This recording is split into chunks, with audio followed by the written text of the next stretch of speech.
आज के इस वीडियो में हम पढ़ने वाले हैं, यदि आपको इस प्रकार का प्रश्न दे साथियों तो आप उसे कैसे हल करेंगे।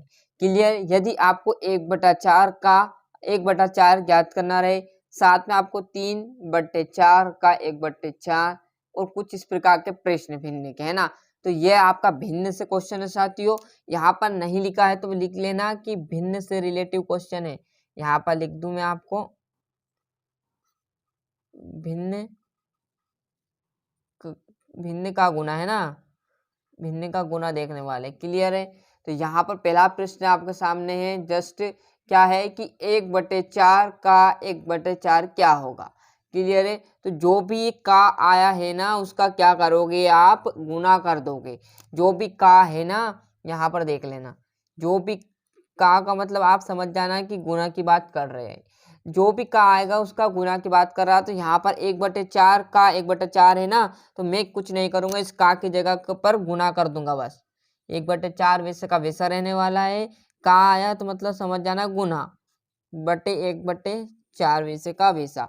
अब जैसे आप ऊपर ऊपर वाली संख्या को गुना करोगे तो 1 आएगा, और नीचे नीचे वाली संख्या को गुना करोगे तो 16 आएगा।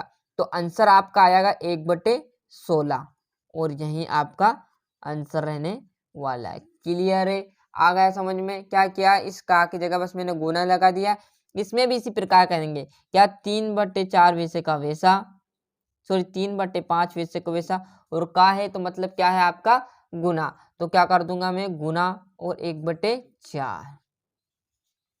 क्लियर है। अब यहाँ पर प्लस होता ना तो हम तिरक गुना करते, इसका इधर करते, इसका इधर करते और इन दोनों करते, बट क्या है यहाँ पर गुना। तो जब गुने की सिचुएशन आए आपके सामने तो ऊपर ऊपर वाली संख्या गुना कर देना और नीचे नीचे वाली संख्या का गुना कर देना, और डायरेक्ट जो आएगा वही आपका परफेक्टली आंसर रहने वाला है ना। क्लियर है साथियों। तो जैसे आप 3 का 1 में करोगे तो कितना आ जाएगा, 3 एकम 3। क्लियर है। और जैसे इन दोनों का आप गुना आपस में कर लो तो क्या आ गया, 20 आ गया। अब ये तो कोई संख्या कट ही नहीं सकती। क्यों नहीं कट सकती, क्योंकि ऊपर ही छोटी संख्या है। यदि यहाँ पर 20/3 होता तो क्या करते हम दशमलव में इसको काट देते। कैसे कि यहाँ पर 3×3=18 आ गया, 2 बच गया, 20 बन गया, फिर 3×18, 3×18 इस प्रकार से कर देते। बट ऊपर ही जब छोटी संख्या आएगी तो आपको भिन्न में सॉरी दशमलव में नहीं करना, डायरेक्टली आप आंसर लिख देना है ना। क्लियर है। इतनी बातें मेरी ध्यान में है आपको, तो ये कर लिया होगा। तो अब देखते हैं हम कुछ इस प्रकार के प्रश्न। क्लियर है। अब देखो यहाँ पर डायरेक्टली का नहीं है, डायरेक्टली गुना है, आप तो डायरेक्टली गुना करो। बट इसमें एक सिचुएशन दे दी। क्या सिचुएशन दे दी साथियों आपके सामने, यहाँ पर ये दे दिया। अब ये आपने देखा होगा तो ये आ जाएगा मिश्रित भिन्न के अंतर्गत। किसके अंतर्गत आ जाएगा, मिश्रित भिन्न के अंतर्गत। तो जो भी पहली संख्या है उसको वैसे की वैसे लिख लेना है, गुना वैसे का वैसा। और जो भी यहाँ पर इस प्रकार का देना आपको, तो क्या करोगे आप, जो 3 है ना इसका इस 2 में गुना कर देना। क्या करेंगे, इस 3 का इस 2 में गुना करो तो कितना आया, 6। और जो 6 आया ना यहाँ पर उसको क्या करोगे, इस 2 में प्लस कर देना। आ गई बात समझ में। क्या किया मैंने, 3 का किस में गुना कर दिया, 2 में, तो कितना आ गया, 6।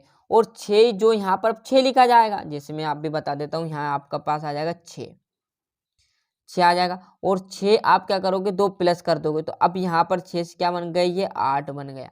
क्लियर है। और बट में कितना, 3 वैसे का वैसा। तो अब जो यहाँ पर ये आपका 2 था ना, ये 2 अब यहाँ से खत्म हो गया और इसकी जगह क्या आ गया, 8 आ गया। आई समझ में बात।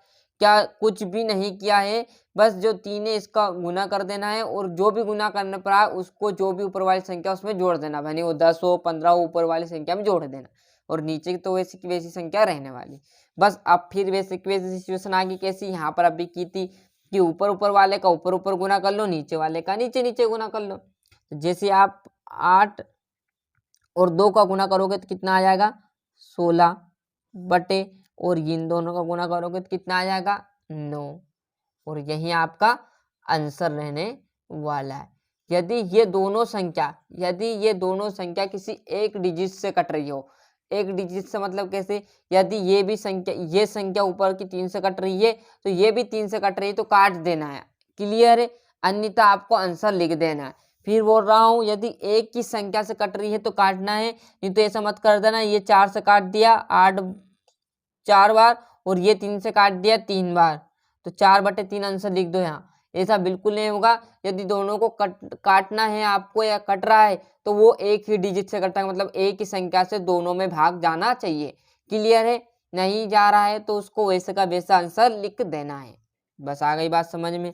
अब दूसरा प्रश्न वैसे का वैसा। अब तो डायरेक्टली आपको कहा दिया ही नहीं, तो आप क्या करोगे, 11/2 बट इंटू 3/10, ऊपर ऊपर वाली संख्या का गुना कर लो, कितना आ जाएगा, 11 33, और यहाँ पर इन दोनों को करेंगे तो 5 को सॉरी 10 दून आपका 20, और यही आपका आंसर रहने वाला। आ गया समझ में साथियों? बहुत छोटी सी यहाँ पर ट्रिक थी। इसकी एक ये तो सेपरेट वीडियो थी साथियों, कैसी, बहुत जीरो एडवांस सी। इसके बाद हम थोड़े से और टफ क्वेश्चन पढ़ेंगे अगली वीडियो में। ये था हमारे समझाने के लिए कुछ छोटे से यहाँ पर प्रश्न थे। क्लियर है इतनी बातें? ये आपको बेसिक जानकारी दी, ये समझ कर रखिए आप। इससे आप टफ क्वेश्चन अगली वीडियो में आपको प्रोवाइड करा दूंगा, जिससे कि आपका यहाँ पर पूरा चैप्टर है जो अच्छे से कवर हो जाए और आप अच्छे से मेहनत करके अच्छे से अंक यहाँ इस चैप्टर से ला सकते हो। क्लियर है? तो अच्छे से यहाँ से स्क्रीनशॉट ले लीजिए साथियों। मिलते हैं इसके अगले वीडियो में, जब तक के लिए अच्छे से मेहनत करता रहिएगा। और वीडियो से आपको मदद मिलती हो तो हमारे चैनल को सब्सक्राइब कर लीजिए, साथ ही साथ नोटिफिकेशन ऑन करते चलिएगा। जो आपके प्यारे दोस्त थे उन्हें भी चैनल की लिंक पहुंचाए तो उन्हें भी चैनल सब्सक्राइब को बोलिएगा। और अभी तक आपने चैनल सब्सक्राइब नहीं किया तो फटाफट चैनल को सब्सक्राइब करके नोटिफिकेशन ऑन कर लीजिएगा। जय हिंद, जय भारत।